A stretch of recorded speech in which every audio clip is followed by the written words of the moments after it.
اول حاجه هنشوفها مع بعض هنا الحكم حسب فاول على لاعب المصري. هنشوف مع بعض هنا هتلاقي فيه التحام مع لعيب الزمالك، وهنا الحكم حسب فاول، وطبعا هنا قرار الحكم قرار سليم. نشوف مع بعض الحاله اللي بعديها هتلاقي برضو في التحام من لاعب الزمالك على لعيب المصري، لكن نشوف مع بعض كده الحاله واحده واحده. الحاله دي ما كانش ليها اعاده، عشان كده انا جايبها لك من بعيد.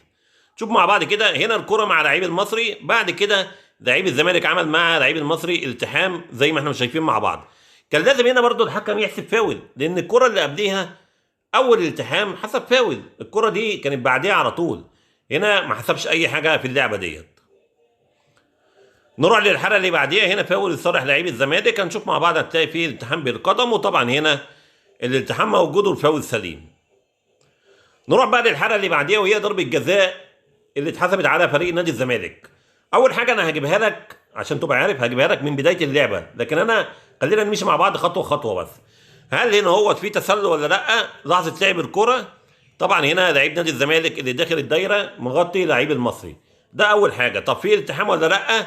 شوف مع بعض هنا هتلاقي حارس مرمى الزمالك ما خدش الكره وعمل فعلا التحام مع لعيب المصري، طبعا هنا الالتحام موجود، يعني كده ضربة الجزاء سليمة. طب بداية اللعبة بقى، هل هنا بداية اللعبة في فاول على لعيب المصري في اللحظة ديت ولا مفيش؟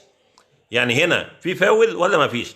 لو في التحام بالقدم اللي انا معلم عليها اللي هي داخل الدايرة دي، لعيب الزمالك هيقع هنا، لكن هنا لعيب الزمالك هنا هي القدم اتحركت ووقف عليها. انا عايز اقول لك برضو ان اللعبة دي ما كانش ليها اعادة، وجايبها لك برضو من بعيد، بس هنا الحكم قريب زي ما احنا شايفين مع بعض. فهل هنا الحكم شاف ان اللعبه دي ما فيهاش اي فاول؟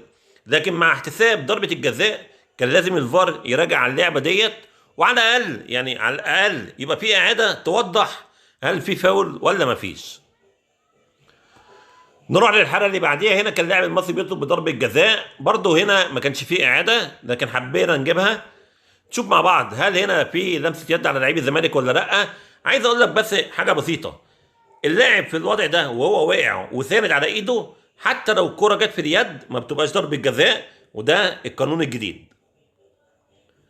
نروح للحالة اللي بعديها، هنا فاول على لعيب الزمالك. هنشوف مع بعض هنا هتلاقي فيه التحام بالقدم، وطبعا هنا الالتحام موجود والفاول سليم، وهنا الحكم ادى اللاعب انذار. نروح للحالة اللي بعديها، هنا برضو فاول على لعيب الزمالك. هنشوف مع بعض هنا هتلاقي اللاعب بيشد لعيب المصري، وطبعا هنا استخدام اليد موجود والشد موجود، وقرار الحكم انه يحسب فاول ويدي اللاعب انذار، قرار سليم. نروح للحاله اللي بعديها، هنا فاول على لاعب المصري. هنشوف مع بعض هتلاقي فيه تدخل بقوه على قدم لعيب الزمالك، وطبعا هنا الالتحام موجود والفاول سليم، وهنا برضو الحكم ادى لعيب المصري انذار، طبعا هنا قرار الحكم قرار سليم.